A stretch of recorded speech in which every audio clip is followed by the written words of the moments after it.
4 বছর ধরে চলা ইউক্রেন রাশিয়া যুদ্ধের প্রেক্ষাপটে এবার বিশ্বের নজর আবুধাবিতে। চলতি সপ্তাহে অনুষ্ঠিত হতে যাচ্ছে দ্বিতীয় দফার ত্রিপক্ষীয় আলোচনা, যেখানে নির্ধারণ হতে পারে যুদ্ধের ভবিষ্যৎ। প্রশ্ন হলো, এই বৈঠকে কি আসবে শান্তি, নাকি এটা হতে যাচ্ছে সাময়িক বিরতির প্রতিশ্রুতি?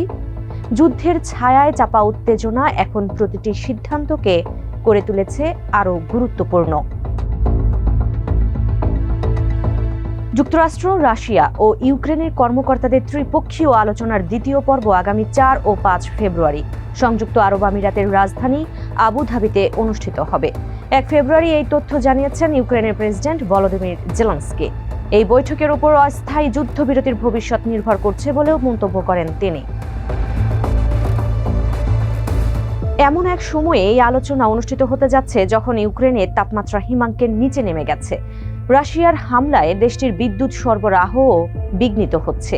এই সংকটময় পরিস্থিতিতে ডোনাল্ড ট্রাম্পের বিশেষ অনুরোধে সাময়িকভাবে কার্যকর রাখা বিদ্যুৎ সংক্রান্ত হামলা বিরতি কতদিন টিকে থাকবে তা নিয়ে অনিশ্চয়তায় রয়েছেন ইউক্রেনের নাগরিকরা। 4 বছর পূর্ণ হতে চলা রাশিয়া ইউক্রেন যুদ্ধের অবসান নিশ্চিত করতে কিয়েভের ওপর চাপ বাড়াচ্ছে যুক্তরাষ্ট্র। দীর্ঘ এ যুদ্ধে ইউক্রেনের গুরুত্বপূর্ণ অবকাঠামো ক্ষতিগ্রস্ত হয়েছে ব্যাপকভাবে। সম্প্রতি দেশটির বিদ্যুৎ অবকাঠামোর ওপর নতুন হামলা চালিয়েছে রাশিয়া, যা চলতি শীতে সাধারণ মানুষকে ফেলেছে তীব্র ভোগান্তিতে। ত্রিপক্ষীয় আলোচনা প্রথম দফা জানুয়ারির শেষ দিকে অনুষ্ঠিত হলেও ভূখণ্ড সংক্রান্ত গুরুত্বপূর্ণ বিষয়ে তেমন কোনো অগ্রগতি হয়নি। মস্কো এখনও কিয়েভকে দোনেস্ক অঞ্চলের প্রায় 1/5 ছেড়ে দেওয়ার দাবি জানিয়ে আসছে। যদিও এই এলাকা বর্তমানে রাশিয়ার নিয়ন্ত্রণে রয়েছে, তবে এই দাবি মানতে অস্বীকৃতি জানিয়েছে জেলেনস্কির সরকার। এদিকে নিজেকে শান্তি প্রতিষ্ঠাতা হিসেবে স্মরণীয় হতে চান বলে জানানো মার্কিন প্রেসিডেন্ট ডোনাল্ড ট্রাম্প বারবার দাবি করছেন ইউক্রেন যুদ্ধের অবসান নিয়ে একটি চুক্তি এখন হাতের নাগালেই।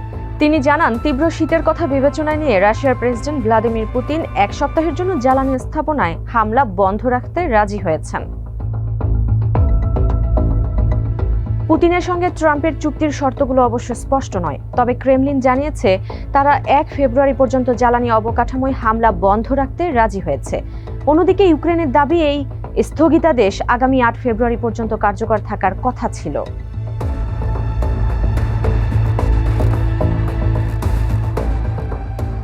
এদিকে মার্কিন রাষ্ট্রদূত স্টিভ উইটকফ জানিয়েছেন, ইউক্রেন যুদ্ধবন্ধে ফ্লোরিডায় রাশিয়ার রাষ্ট্রদূত কিরিল দিমিত্রিভের সঙ্গে একটি গঠনমূলক আলোচনা করেছেন তারা। আলোচনায় মার্কিন অর্থমন্ত্রী স্কট বেসেন্ট, ট্রাম্পের জামাতা জ্যারেড কুশনার এবং হোয়াইট হাউসের জ্যেষ্ঠ উপদেষ্টা জশ গ্রুয়েনবাউমও উপস্থিত ছিলেন। বৈঠক শেষে উইটকফ বলেন, এই আলোচনায় আমি আশাবাদী, ইউক্রেনের শান্তি প্রতিষ্ঠার পথে কাজ করছে রাশিয়া।